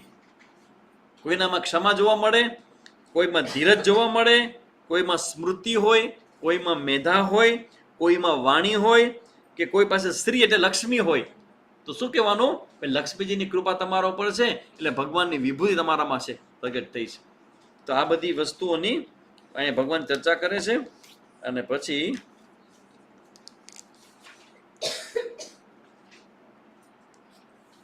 છેલ્લા 41મા શ્લોકમાં સમજવા જેવું છે. જોરદાર ભગવાન કહે છે. શું કહે છે? યદ્યદ વિભૂતિ મત સત્વમ શ્રીમદ ઉર્જિત મેવવા તત્ત દેવાવગચ્છત્વમ મમ તેજોંશ સંભવમ. જે પણ સત્વ એટલે શ્રેષ્ઠ ગ્રુપની અંદર જ્યાં જ્યાં જે તમને શ્રેષ્ઠ દેખાય, ઐશ્વર્યવાન હોય, શ્રીમાન હોય, બળવાન હોય, તે તું મારા જ તેજના અંશથી ઉદ્ભવેલ જાણ. એ ભગવાનની શક્તિથી પ્રગટ થયેલી એ ભગવાનની બધી શક્તિ છે. ગંગા ભગવાન, હિમાલય ભગવાન, પછી આપણું ગિરનાર ભગવાન. આ બધું ભગવાનની સ્પેશિયલ શક્તિઓના રિફ્લેક્શન છે. જો બધે ભગવાન ન દેખાય તો સ્પેશિયલ જગ્યામાં પણ તું મને જોઈ શકે છે. એમાં અથવા બહુ તે એને કિમ જ્ઞાતે તવાર્જુન 42મા શ્લોકમાં વળી પાછા ભગવાન કહે છે વિષ્ટભ્યાહમ અહમ ઇદમ કૃષ્ણમ એકાંશેન સ્થિતો જગત. છેલ્લી વાત ભગવાન કરી દે છે, આપણને બધાને હલાવી દે એવી વાત. શું કરે છે? અર્જુન, હું તને આવી બધી મારી વિભૂતિ ગણવા જઈશ ને તો 108 થઈ ગઈ જેટલી ઘણી છે. આ તો બહુ હાલશે, પણ એક શબ્દમાં કહી દો. શું કહી દો? તો કે બહુ જાણવાથી તારું શું પ્રયોજન? આટલી બધી વિભૂતિને તને શું ફાયદો થશે? એને કરતા બેટર તને એક વસ્તુ કહી દો, હું એક જ અંશથી આ સમસ્ત જગતને ધારણ કરેલો છું. આખું જે બ્રહ્માંડ છે ને એ ભગવાનના એક અંશમાં રહેલું છે. વિચાર કરો, ભગવાન કેવડા મોટા થયા. આ એક એકની વાત તમે કરો, રહેવા દો અર્જુન. આ આખું બ્રહ્માંડ જે છે એ બધું મારા એક અંશમાં રહેલું છે. મારાથી મોટું કોઈ નથી, મારાથી શ્રેષ્ઠ કોઈ નથી. અને જે પણ શ્રેષ્ઠ તમને જોવા મળે એ બધું જ મારી શક્તિ ને મારા પ્રભાવથી છે. વિચાર કરો, આવા શ્રેષ્ઠ ભગવાન હોય અને એ જો તમારે જોતા હોય તો તમારે ભગવાનની ભક્તિ કરવી પડે. એટલે ભગવાને અહીંયા અલગ અલગ વિભૂતિના દર્શન આપણને કરાવ્યા. એટલે હવે પ્રશ્ન એ થાય કે આ બધા વિભૂતિના દર્શન તો તમે કરાવ્યા, પણ અમારે ભગવાનના દર્શન કરવા હોય તો કેટલાકની ઈચ્છા છે ભગવાન દર્શન કરવાની?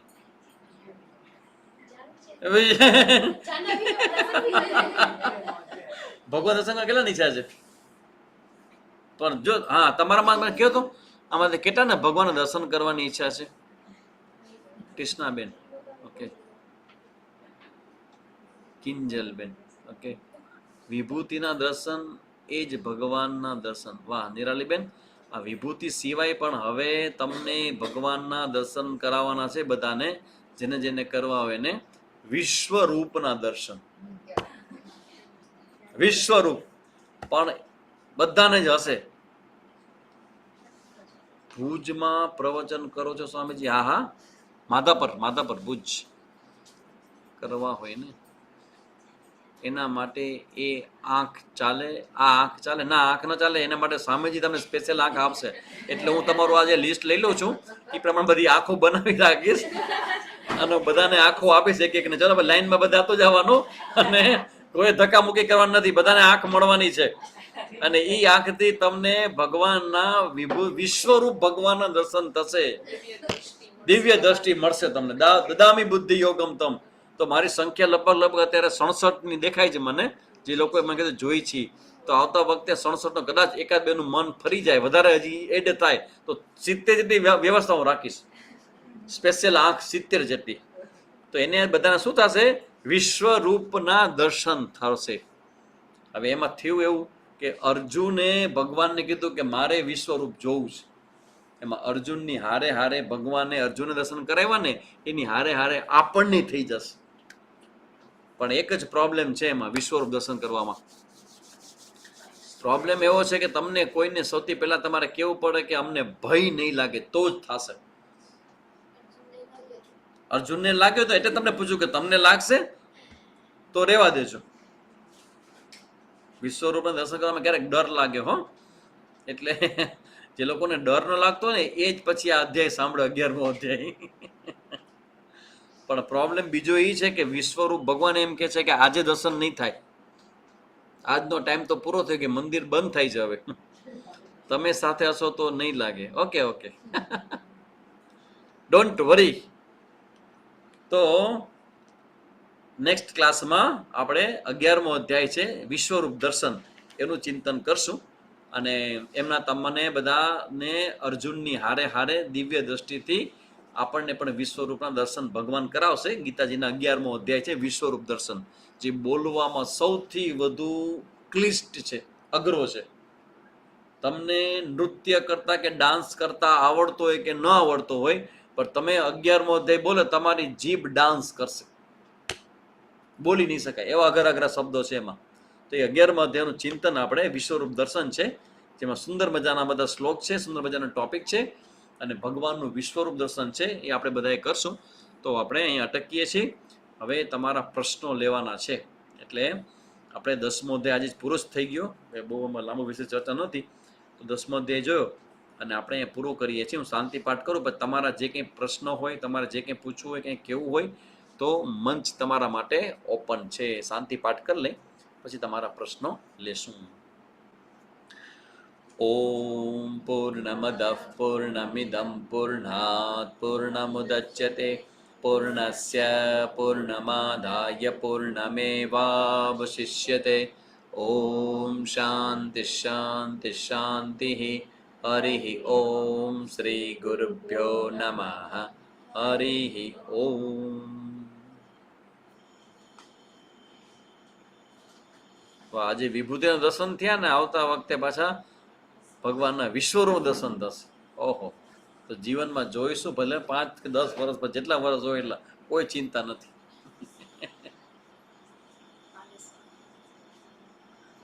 હે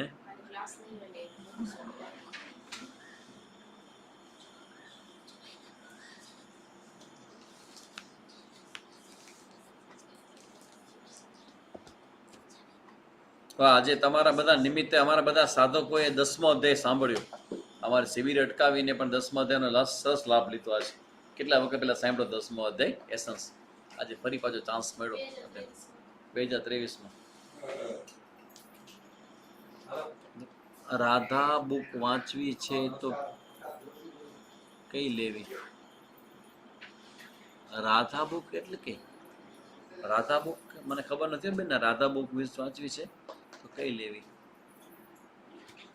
જે કંઈ શ્રેષ્ઠ હોય એ વિભૂતિ હોય, પણ બધા માટે શ્રેષ્ઠની ડેફિનેશન તો અલગ અલગ હોય છે ને. હા, સાચી વાત છે રિદ્ધિબેન, બધા માટે શ્રેષ્ઠની ડેફિનેશન અલગ અલગ કે તમારી દ્રષ્ટિએ જે પણ કંઈ શ્રેષ્ઠ તમને દેખાય ને એ બધું જ ભગવાનની વિભૂતિ માનવી.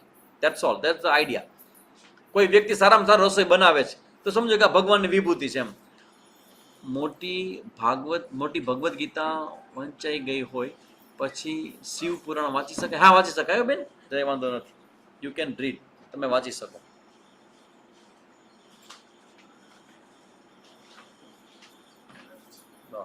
આજે વેલા છૂટી ગયા તમે બધા.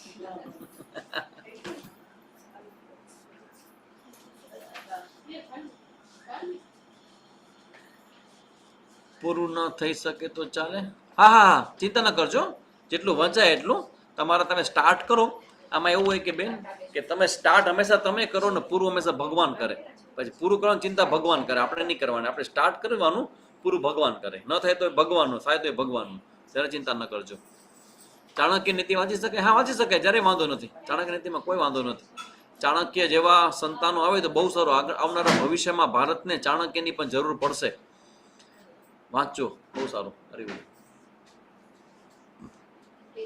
8-9 મંથ ચાલુ, 9-8 હોય તો કઈ બુક્સ વધારે સારી કહેવાય વાંચવા માટે? એમાં કોઈ મંથ વાઇઝ ન હોય, પણ રામાયણ મહાભારત વાંચતા ન હોય, રામાયણ હોય, ગીતા હોય, એવી રીતે ડોંગરે મહારાજનું ભાગવત છે, એ કોઈ પણ પુસ્તક તમે વાંચતા હો તો ચાલે. 8મો મહિનો કે 9મો એવું કોઈ સ્પેશિયલ બુક ન હોય. આપણે બુક મનમાં રીડ કરીએ તો ચાલે. હાલે જરા ચિંતા ના કરો છો, મનમાં વાંચો ચાલે. મોટી ગીતાનો વાંચે તો ચાલે. હા, ખાલી ગોરખપુર વાળી શ્લોક અને ઓનલી અનુવાદ વાળી જ ગીતા. હા ચાલે, એવું ચાલે હો. શ્લોક અને અનુવાદ બંને ચાલે, બરાબર છે, બેસ્ટ છે. ગીતા પૂરી થઈ ગઈ છે, વાહ રે વાહ, વેરી ગુડ. વિષ્ણુ સહસ્ત્રની યુટ્યુબ વાળી લિંક મોકલો ને દિવ્યાબેન. હા, આપણે સંગીતાબેન આ કોઈક વિષ્ણુ સહસ્ત્રની લિંક માગે છે તો આપણે મૂકવાનું થશે ગ્રુપની અંદર. કાજલ બારડ, ખાલી શ્લોક વાંચે તો ચાલે? હા ચાલે, શ્લોક તમે વાંચી શકો, ઇટ્સ ઓકે. તો નેક્સ્ટ કઈ કરાય? અચ્છા, ગીતાજી પૂરા થઈ ગયા હોય તો પછી ગીતાજીની અંદર ડિટેલમાં જે હોય ને એ વાંચવાનું શરૂ કરો. તમે તો ગીતાજી ખાલી એમને વાંચી ગયા હશો, પણ ગીતાજી ઉપરનો કોઈનું પ્રવચન હોય તો એ વાંચવા જોઈએ ગીતાજીની આગળ. નેક્સ્ટ, રામચરિત માનસમાં શ્લોક વાંચવા પડે? રામચરિત માનસમાં ચોપાયો ન વાંચજો, એની કઈ જરૂર નથી, પણ એનો જે ટ્રાન્સલેશન છે ને એ ખાસ વાંચજો. કારણ કે ચોપાઈની અંદર તો આપણે બોલતા પણ ન ફાવે, તો બેટર છે કે આપણે એનું ટ્રાન્સલેશન વાંચીએ. આપણે એ બહુ સારું.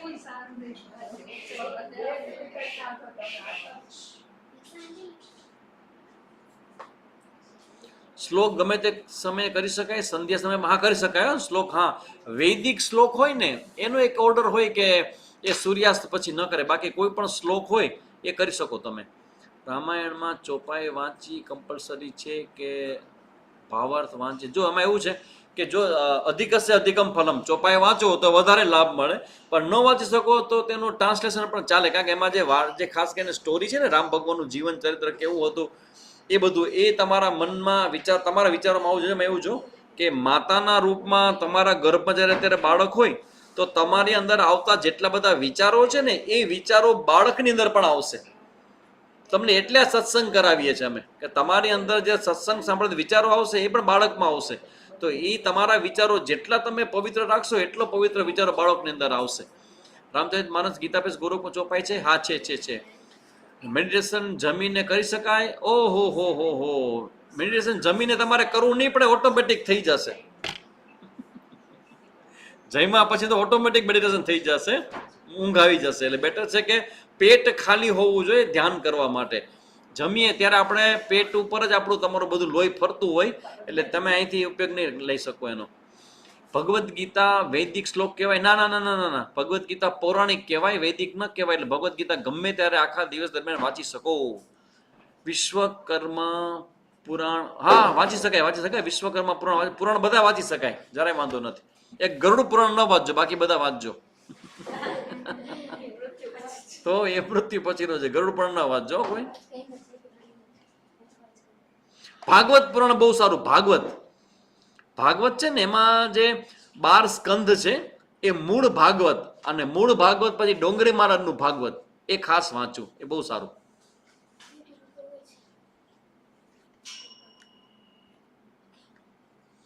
સારું, હવે આપણે અહીંયા તમારા પ્રશ્નો અહીંયા પૂરા થતા એવું લાગે છે.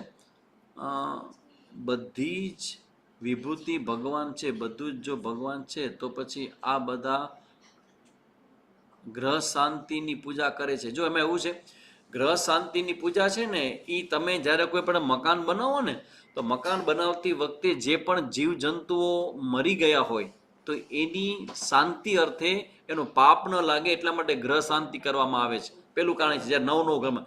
બાકી સામાન્ય રીતે ઘરની અંદર જે ગ્રહ શાંતિ, 9 ગ્રહની શાંતિ કરાવતા હોય, એ ઘરની અંદર કોઈ પ્રશ્ન હોય, કોઈ સમસ્યા હોય તો એના માટે એ ગ્રહ શાંતિ કરવામાં આવતી હોય છે. એટલે ગ્રહ શાંતિના ઘણા બધા કારણો છે. લિંક ના ભૂલાઈ નથી મળતી વિષ્ણુ સહસ્ત્રની. લિંક ના ભૂલાય વિષ્ણુ સહસ્ત્રની. ઓ સાવ સિમ્પલ છે. તમારા યુટ્યુબની અંદર ઓલા સાઉથ ઇન્ડિયન વાળા બેન શું લક્ષ્મી, હમણાં તમે કહું, વિષ્ણુ સહસ્ત્રમાં મૂક્યું છે, પણ આ લોકો માંગે છે અત્યારે. આવી ગયું મૂક્યું છે. સરસ. ચાલો, ડોંગરેજી મહારાજનું ભાગવત વચાઈ ગયું હોય પછી શું વાંચવાનું? પછી તો બીજા કોઈ પણ એવા ગ્રંથ, મેં કીધું ને કે એક હિમગીરી વિહાર છે, પછી એમાં તત્વમસી કીધું, સોક્રેટિસ નામનો ગ્રંથ છે, એવા બધા સુંદર મજાના ગ્રંથો છે. કોઈ પણ સારા ગ્રંથો હાથમાં લઈ અને વાંચો, કે તમે વાંચો ને તો તમારા વિચાર દ્વારા બાળકની અંદર વિચાર જશે. એટલા માટે શ્રેષ્ઠ પુસ્તકોનું વાંચન તમારે કરવું. શુભલક્ષ્મી, હા, કરેક્ટ. પટેલ બેન છે શુભલક્ષ્મી. વિષ્ણુ સહસ્ત્ર નામ શુભલક્ષ્મી લખશો ને એટલે તમને યુટ્યુબમાં ખુલી જશે. એક સુંદર મજાનું છે, એમાં તમે કરજો, બહુ જ સરસ મજાનું છે. તો આપણે અહીં સુધી રાખીએ. ફરી પાછા આવતીકાલે 4 વાગે મળશું. સંગીતાબેન, હવે તમે પૂર્ણાવતી કરી શકો છો. ખૂબ ખૂબ ધન્યવાદ આદરણીય શ્રી પ્રદીપ્તાનંદ સરસ્વતીજીનું. ખૂબ સુંદર અધ્યાય 10 ની જે વાત કરી છે, આપણે એમના શ્રીમુખથી આપણે જે વિભૂતિ, ભગવાનની વિભૂતિઓ વિશે જે જાણવા મળ્યું છે, હું દરેક બહેનોને વિનંતી કરીશ કે ગર્ભસ્થ બાળકની અંદર પણ એ જે ભગવાનની 108 વિભૂતિ આદરણીય સ્વામીજી દ્વારા કહેવામાં આવી, તો એ 108 વિભૂતિમાંથી એક વિભૂતિને પણ જો આપણે ડેવલપ કરી શકીએ આપણા બાળકની અંદર, તો આજનો જે આપણો સત્સંગ છે એ ખરા અર્થમાં સાર્થક બનાવી શકીએ. અને એના માટે આપણે જરૂરથી જે ભગવદ્ ગીતાનો આ અધ્યાય છે એને ફરીથી વાંચીશું, એના ટ્રાન્સલેશનને સમજીશું. એ હોમવર્ક આપણે કરી અને કાલે આપણે બેસીશું, કે જેનાથી તમારા મનમાં પણ કાંઈ પણ જે પ્રશ્નો હોય તો આપ આદરણીય સ્વામીજી પાસે મૂકી શકો. કારણ કે આપણો મૂળ લક્ષ્ય એ છે કે આપણા ગર્ભસ્થ બાળકને આપણે શ્રેષ્ઠ તત્વ આપવું. અને એમાં પણ આજે જે વાત થઈ છે એ ભગવાનની વિભૂતિની વાત થઈ છે. તો ભગવાનની વિભૂતિ માંથી જો આપણને પ્રસાદના સ્વરૂપમાં એક વિભૂતિ પ્રાપ્ત થતી હોય તો આપણું જીવન ધન્ય બની જાય. તો કૃપા કરી દરેક બહેનોને વિનંતી છે કે આપ ફરીથી આ દરેક શ્લોકનું વાંચન અવશ્ય ઘરે કરશો અને એને સમજવાનો પ્રયત્ન કરીશો. ખૂબ ખૂબ ધન્યવાદ ફરીને આદરણીય શ્રી પ્રદીપ્તાનંદ સરસ્વતીજીનો, કે જેમણે દિશા નિર્દેશ કર્યો કે અધ્યાય 10 ની અંદર ભગવાન નું સ્વરૂપ શું છે, અને એક જે 41 શ્લોકની વાત કરી, ખરેખર એ આપણા માટે ખૂબ જ જાણવું જરૂરી છે. ખૂબ ખૂબ ધન્યવાદ. શાંતિપાઠ સાથે આજના સેશનની પૂર્ણાહુતિ કરીશું. ફરીથી આવતીકાલે આપણે મળીશું. ઓમ દ્યોઃ શાંતિ અંતરિક્ષગ્વં શાંતિ પૃથ્વી શાંતિરાપઃ શાંતિરોષધયઃ શાંતિ વનસ્પતયઃ શાંતિર્વિશ્વે દેવાઃ શાંતિર્બ્રહ્મ શાંતિ સર્વગ્વં શાંતિ શાંતિરેવ શાંતિ सा मा शान्तिरेधि ઓમ શાંતિ શાંતિ શાંતિ સર્વારિષ્ટ સુશાંતિર્ભવતુ. બધાને જય ગુરુદેવ. હરિઓમ. ફરીથી આવતીકાલે આપણે આ જ સમયે મળી રહ્યા છીએ. વધુ સંખ્યામાં બહેનો જોડાય એના માટે આપણે ચોક્કસ પ્રયત્ન કરીશું. ખૂબ ખૂબ ધન્યવાદ દરેકનો. જય ગુરુદેવ. જય ગુરુદેવ.